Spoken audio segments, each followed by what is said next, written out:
ٹمٹماتی light, یہ جگمگاتا ہوا شامیانہ، یہ خوبصورت پھولوں سے بنا ہوا تخت، یہ لذیذ پکوان، بٹر کی نان، مخملی فرش، چھلکتے ہوئے شربت کے گلاس، دیکھ کر ایسا لگ رہا ہے مانو آج فرشتے عرش سے فرش پر تشریف لا رہے ہیں۔ آپ کو بتا دوں یہ خاص انتظام فرشتوں کے لیے نہیں بلکہ باراتیوں کے لیے کیا جاتا ہے۔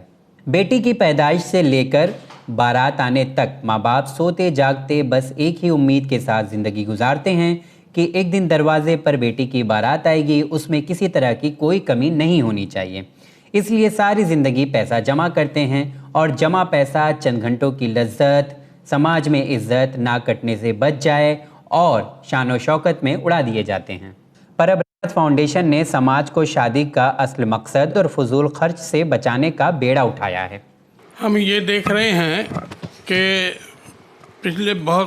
پچھلے سالوں میں شادیوں کے اخراجات لوگوں نے اس قدر بڑھا لیے ہیں کہ اب پانی سر سے گزر گیا ہے۔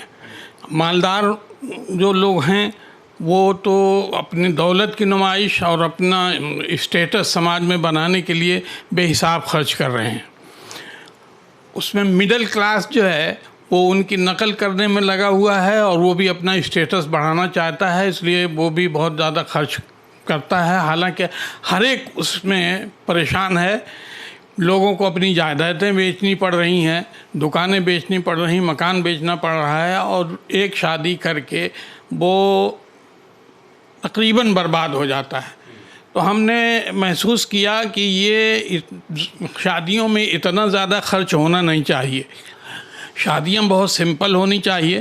کیا امیر کیا غریب سماج کے ڈر کا بوجھ اٹھائے سب ایک ہی کشتی میں سوار ہیں اور ناخدا کشتی کو پانی میں نہیں بلکہ دکھاوے کی دریا میں چلا رہا ہے۔ اس طریقے سے ہم جو سماج میں ذمہ دار لوگ ہیں ان سے ہم رابطہ قائم کر رہے ہیں اور اس کا فائدہ یہ ہو رہا ہے، ہم کو جو سکسیس ملی، کامیابی ملی، اس کی وجہ یہ ہے کہ ہر آدمی اس کو لبیک کہنے کے لیے تیار ہے اور ہر آدمی نے اپنی دونوں باہوں کو تیار کر رکھا ہے کہ سماج میں اس رسم و رواج کی وجہ سے جو برے اثرات ہو رہے ہیں، جس کی وجہ سے مڈل کلاس خاص طور سے جو اپنی جائیدادوں کو بیچ رہا ہے، زمینوں کو بیچ رہا ہے۔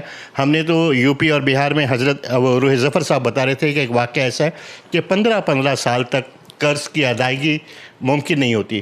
تو ہم وہ مذہبی رہبروں سے یہ اپیل کریں گے کہ آپ ان احکامات کو لازم کرنے کے لیے وہ اقدام کریں جو اس تحریروں کے اوپر ہے۔ مخملی کارپیٹ پر چلنے والوں، بجلیاں گراتی ہوئی جھالروں کو دیکھ کر من ہی من میں خوش ہونے والوں، کہیں ایسا تو نہیں باپ نے اپنی زمین بیچ دی ہو، یا پھر کہیں ایسا تو نہیں بیٹی کا گھر بسانے کے لیے باپ نے اپنا گھر بیچ دیا ہو۔ سمجھانے کا ایک دم آسان طریقہ یہی ہے کہ ان کو بتایا جائے کہ اس سے سماج کا کتنا نقصان ہو رہا ہے اور بحیثیت قوم ہم کتنے پیچھے جا رہے ہیں۔ ہماری پراپرٹی بک رہی ہے، ہم لوگوں کا مطلب کسی بھی گھر کی بکے وہ تو قوم کی ایک نقصان ہے، قوم کا نقصان ہونا اور قوم کو بیک فٹ پہ ڈھکیل رہا ہے۔ تعلیمی میدان میں ہم آلریڈی پیچھے ہیں، باقی سب میدانوں میں پیچھے ہیں، لیکن جہاں پہ ہمیں خرچ نہیں کرنا چاہیے وہاں ہم زیادہ خرچ کر رہے ہیں۔ تعلیم پہ، ایجوکیشن پہ، دوسرے معاملات میں ہم لوگوں کو ابھی زیادہ ضرورت ہے پیسوں کی۔ چار لوگوں سے کبھی کسی کی ملاقات نہیں ہوئی ہے، لیکن کیا دین کیا دنیا، یہ چار لوگوں نے سماج کو لوہے کے چنے چبانے پر مجبور کر دیا ہے۔ خرچ اتنا کریں جتنے کی ضرورت ہے، فضول اور واہوائی لوٹنے کے لیے پیسوں کو برباد نہ کریں۔ لیکن اب وقت آ گیا ہے ہاتھ سے ہاتھ ملانے کا، کیونکہ پانی صرف سر کے اوپر سے نہیں بہہ رہا ہے بلکہ سماج کو بہا رہا ہے۔ راحت فاؤنڈیشن کسی ایک مذہب یا ایک فرقے کے لیے نہیں کام کرے گی۔ راحت فاؤنڈیشن جو ہے وہ تمامی انسانیت کے لیے کام کرے گی جس سے کہ لوگوں کو راحت پہنچے۔ راحت فاؤنڈیشن کی اس مہم کو ہم لوگ سراہتے تو ضرور ہیں، لیکن ساتھ ہی ساتھ لوگوں سے امید بھی کرتے ہیں کہ بڑھ چڑھ کر ان کا ساتھ دیں گے۔ میں ساجد رضوی، کیمرہ مین سمیر کے ساتھ، حقیقت ٹوڈے کے لیے۔